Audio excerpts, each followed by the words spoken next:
आप सभी को आचार्य सुशील कुमार की ओर से सुप्रभात। आज मैं शिक्षा का उद्देश्य पाठ से गद्यांश पढ़ाने जा रहा हूँ। आप लोग ध्यान से सुने, समझे और अपनी कॉपी में लिखे। ये शायद आपका चौथा गद्यांश है। इससे पहले मैंने 3 गद्यांश लिखवा दिए हैं। अब ये चौथा गद्यांश शुरू होने जा रहा है। शिक्षा का उद्देश्य जो है ये डॉक्टर संपूर्णानंद जी द्वारा रचित है, जो उत्तर प्रदेश के मुख्यमंत्री, शिक्षा मंत्री और अनेक पदों पर रहे। प्रारंभ कर रहा हूं। शिक्षा का उद्देश्य। भीतर से ऐसा प्रतीत होता है जैसे कुछ खोया हुआ है। भीतर से मतलब हृदय से, यानी मन में ऐसे विचार आते हैं। लेखक कहता है मन में ऐसे विचार आते हैं, ऐसा लगता है कि जैसे कुछ हमारा खो गया है। तो ये नहीं समझ आता कि क्या हुआ, लेकिन ये समझ में नहीं आता कि क्या खो गया है। उसे खोई हुई वस्तु की अपने स्वरूप की निरंतर खोज रहती है। आत्मा अनजान में भटका करती है। आत्मा अनजान में भटका करती है, कभी इस विषय की ओर दौड़ती है तो कभी उस की ओर, परंतु किसी भी प्राप्ति से तृप्ति नहीं होती, क्योंकि अपना स्वरूप इन विषयों में नहीं है। जब तक आत्म साक्षात्कार नहीं होगा तब तक अपूर्णता ही अनुभूति बनी रहेगी और आनंद की खोज जारी रहेगी। इस खोज में सफलता, आनंद की प्राप्ति, अपने परम ज्ञान में स्वरूप में स्थिति, यही मनुष्य का पुरुषार्थ, उसके जीवन का चरम लक्ष्य है। और उसको इस पुरुषार्थ साधना के योग्य बनाना ही शिक्षा का उद्देश्य है। एक बार दोबारा देख लें। भीतर से ऐसा प्रतीत होता है जैसे कुछ खोया हुआ हो, परंतु यह नहीं समझ में आता कि क्या खो गया है। उसे कोई हुई वस्तु की अपने स्वरूप की निरंतर खोज रहती है। आत्मा अनजान में भटका करती है, कभी इस विषय की ओर दौड़ता है तो कभी उस की ओर। मन परंतु किसी की प्राप्ति से तृप्ति नहीं होती, क्योंकि अपना स्वरूप इन विषयों में नहीं है। जब तक आत्म साक्षात्कार न हो तब तक अपूर्णता की अनुभूति बनी रहेगी और आनंद की खोज जारी रहेगी।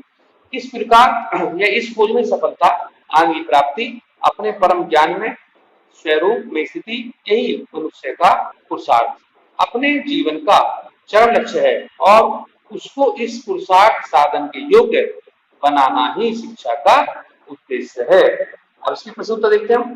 पाठ का शीर्षक और लेखक का नाम आप देखिए।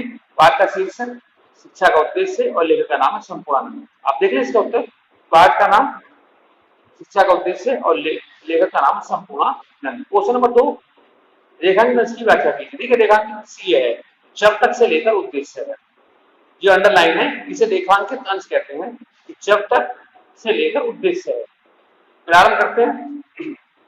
व्याख्या है ये, आप ध्यान रखें, व्याख्या है ये। डॉक्टर संपूर्णानंद जी कहते हैं कि वस्तुतः जब तक व्यक्ति को अपने आत्म तत्व का सच्चा ज्ञान नहीं होगा, यानी अपने उसके आत्म तत्व जो है उसका ज्ञान नहीं होगा, तब तक उसे यह अनुभूत होता रहेगा, तब तक ऐसा महसूस होता रहेगा कि उसमें किसी न किसी प्रकार के ज्ञान अथवा शक्ति का अभाव है। वह सतत रूप से आनंद की खोज में चेष्टारत बना रहेगा। व्यक्ति का सच्चा पुरुषार्थ भी यही है, व्यक्ति का सच्चा अर्थ भी यही है कि वह इस प्रकार की खोज में निरंतर सफलता प्राप्त करता हुआ, ध्यान दें, वह इस प्रकार की खोज में निरंतर सफलता प्राप्त करता हुआ आनंद और अपने परम ज्ञान में स्वरूप को प्राप्त करे। यही व्यक्ति के जीवन का सर्वोपरि लक्ष्य होना भी चाहिए। इस प्रकार के पुरुषार्थ की सिद्धि अथवा व्यक्ति को इस सर्वोपरि लक्ष्य की प्राप्ति के योग्य बनाना ही शिक्षा का उद्देश्य है। एक बार दोबारा देख लें। डॉक्टर संपूर्णानंद जी कहते हैं कि वस्तुतः जब तक व्यक्ति को अपने आत्म तत्व का सच्चा ज्ञान नहीं होगा तब तक उसे यह अनुभूति होता रहेगा कि उसमें किसी न किसी प्रकार के ज्ञान का अथवा शक्ति का अभाव है, और वह सतत यानी लगातार रूप से आनंद की खोज की चेष्टा बना रहेगा। व्यक्ति का सच्चा पुरुषार्थ भी यही है कि वह इस प्रकार की खोज में निरंतर सफलता प्राप्त करता हुआ आनंद और अपने परम ज्ञान में स्वरूप को प्राप्त करे। यही व्यक्ति के जीवन का सर्वोपरि लक्ष्य भी होना चाहिए। इस प्रकार के पुरुषार्थ की सिद्धि अथवा व्यक्ति को सर्वोपरि लक्ष्य की प्राप्ति के योग्य बनाना ही शिक्षा का उद्देश्य है। अब क्वेश्चन देखिए 3, अनजान में भटकता हुआ आत्मा क्या करता है? अनजान में भटकता हुआ आत्मा क्या करता है? इसका तो देखेंगे कि अनजान में भटकता हुआ आत्मा विभिन्न सांसारिक विषय भोगों की ओर दौड़ता हुआ अपने अभिष्ट की प्राप्ति के लिए इधर उधर भटकता रहता है। एक बार दोबारा देखिए, अनजान में भटकता हुआ आत्मा विभिन्न सांसारिक विषय भोगों की ओर दौड़ता हुआ अपने अभिष्ट की प्राप्ति के लिए इधर उधर भटकता रहता है। इसके बाद क्वेश्चन नंबर 4, आत्मा की तृप्ति किसी की प्राप्ति में क्यों नहीं होती? आत्मा की तृप्ति किसी की प्राप्ति में क्यों नहीं होती? हम ध्यान देंगे कि आत्मा की तृप्ति किसी की प्राप्ति के लिए इसलिए नहीं होती, आत्मा की तृप्ति किसी की प्राप्ति में इसलिए नहीं होती क्योंकि उसे किसी भी वस्तु में अपने स्वरूप के अनुरूप अभिष्ट तत्व परमानंद की प्राप्ति नहीं होती। आत्मा की तृप्ति किसी भी प्राप्ति में इसलिए नहीं होती क्योंकि उसे किसी भी वस्तु में अपने स्वरूप के अनुरूप अभिष्ट तत्व परमाणु की प्राप्ति नहीं होती। इसके बाद क्वेश्चन नंबर 4, आत्मा की तृप्ति किसी की प्राप्ति क्यों नहीं होती?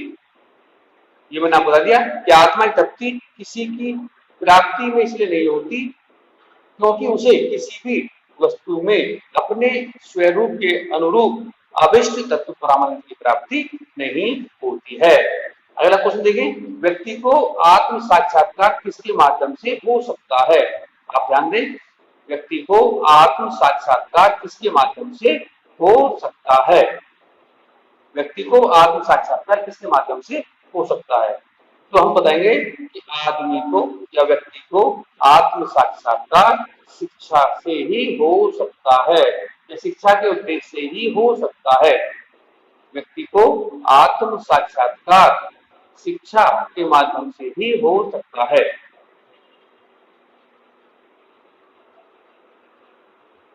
आप लोग ध्यानपूर्वक इस कार्य करें, सुने, समझें और अपनी कॉपी में लिखें। जैसा कि मैं बार बार आपसे बता रहा हूं कि आपके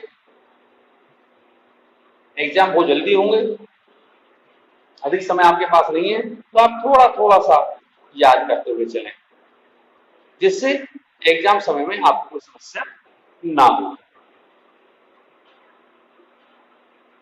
लापरवाही ना बरतें, खाली समय का सदुपयोग करें। यदि आपको मेरे द्वारा पढ़ाया हुआ अध्याय समझ में आता है तो आप मेरे चैनल को सब्सक्राइब करें और बेल आइकन जरूर दबाएं, इससे मेरी आने वाली सभी नई वीडियो सबसे पहले आपके पास पहुंचे। मैं कल से उपस्थित होऊंगा एक नए गद्यांश के साथ। तब तक के लिए धन्यवाद।